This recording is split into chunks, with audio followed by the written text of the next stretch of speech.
Hey guys, this is Dave with Gazaudio, and I have here the FX Audio DR07. And FX Audio is a newer brand to me. I did recently review their desktop DAC, the DS07, which I like, and I do feel like it's competent. However, my personal opinion is that there are better, similarly priced standalone DACs out there. And I also feel like for the $200 price point, I would just assume use an all-in-one DAC amp like the FIO K7, K11, or the SMSL D12. But now we have their all-in-one DR07, which if I had to guess is probably going to be released at around the $200 price point. So this will be competing with those devices I had just mentioned. So as usual, we'll quickly run through the specs and features. I'll share my experience with the DR07, and then I'll try to determine where I feel it lands in terms of the competition. And again, try to determine if I feel like it's an overall good value. We have a lot to talk about,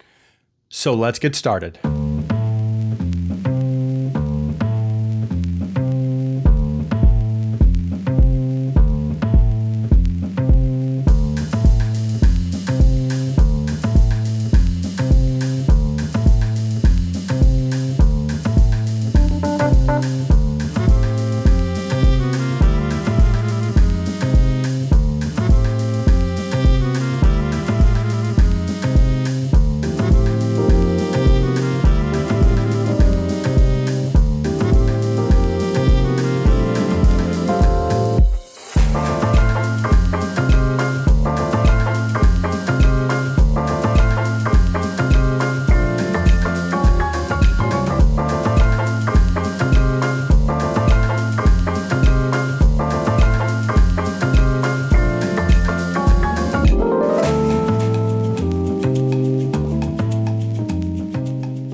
In the box is the DR07. It also includes a remote, a power adapter, USB type A to B, and then a Bluetooth antenna that simply screws onto the back.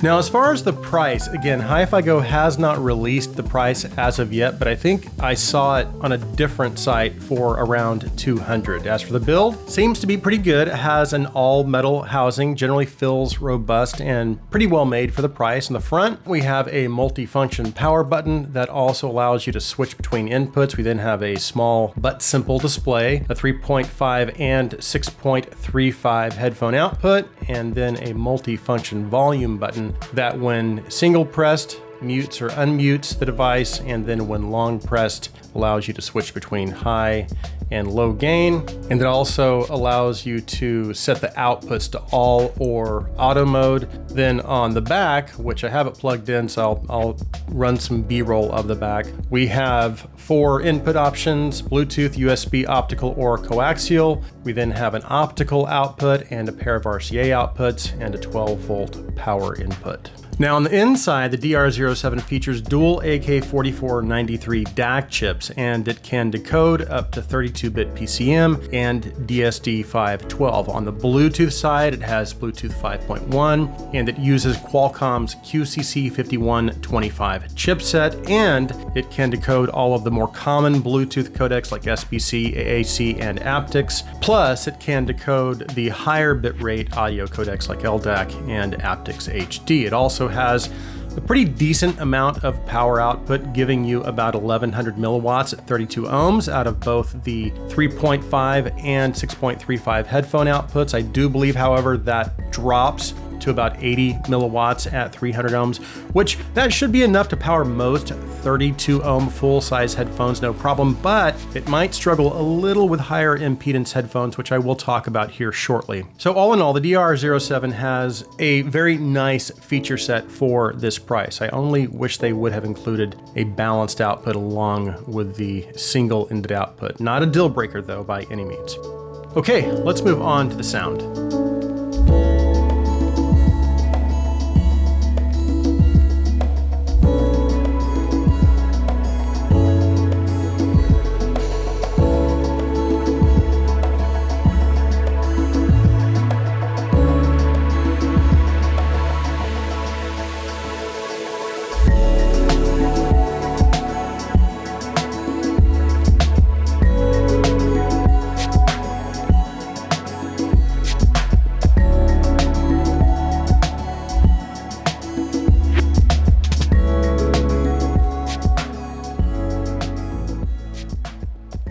So before we jump into the sound, I quickly want to talk about some cables that I recently got my hands on. SKW has quickly become one of my new favorite budget cable companies because of the build quality and aesthetics and just its overall value. Now, I'm not claiming that these cables will improve your sound, but the attraction for me at least was the price and just the overall value, because the reality is you can spend a lot of money on cables unnecessarily, and that's your prerogative. But if you're on a budget like myself, but still want something that's going to look great and provide good audio quality, then you might want to check SKW's products out. I picked up some of their speaker wire, some RCA cables, XLR cables, and a USB cable, and so far I have to say I'm very happy with not only the sound quality, but the build quality and aesthetics as well. So how does the DR07 sound? Well, it is linear, but it leans just a little warm. And now my linear references are, just so you know, right now are my FIO M15S, FIO K19, AUNS 17 Pro.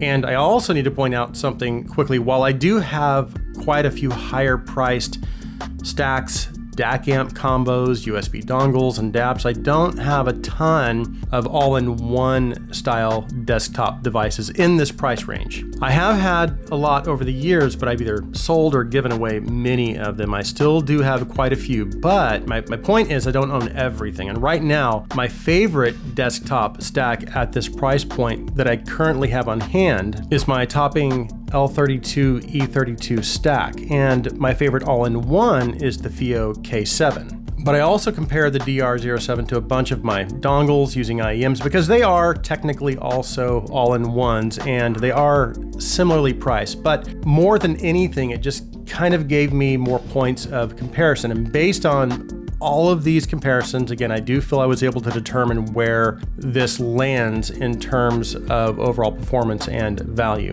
So it is going to lean away from a more sterile sound and maybe have what I would consider to be a more smooth, mid-focused, or a full-bodied presentation. That being said, again, it's not what I would consider overly thick or rolled off. It's just not quite as transparent as what I was hearing with my L32 E32 stack or FIO K7. But the reality is these differences are very minor, and most of the time it wasn't even something I would have picked up on unless I was doing a side-by-side comparison. Now, as far as technical performance, of course, as always, I say it's only going to be as good as your IEMs or headphones. And the DR07, when paired with IEMs or headphones that had a wide sound stage, it gave me that wide sound stage. I did notice, however, that its forward depth was maybe a little more on the shallow side. Not that it was completely flat. It did have some depth, and it did a pretty good job as far as reproducing instrument layering, but I still felt like,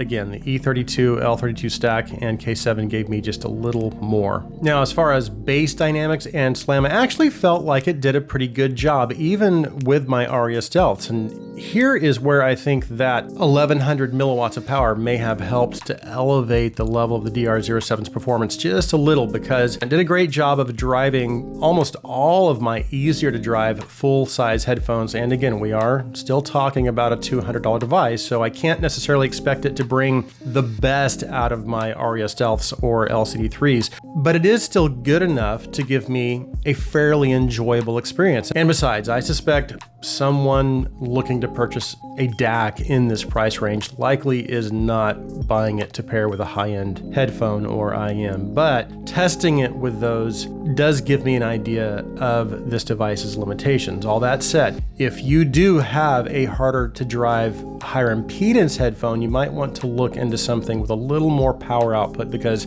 as I said, I'm not sure this will drive them at their peak performance. And then I also tested the Bluetooth sound as well, and it's quite good. It's not really any worse or better than many of the other Bluetooth devices I've tried in this price range. I didn't have any issues setting it up.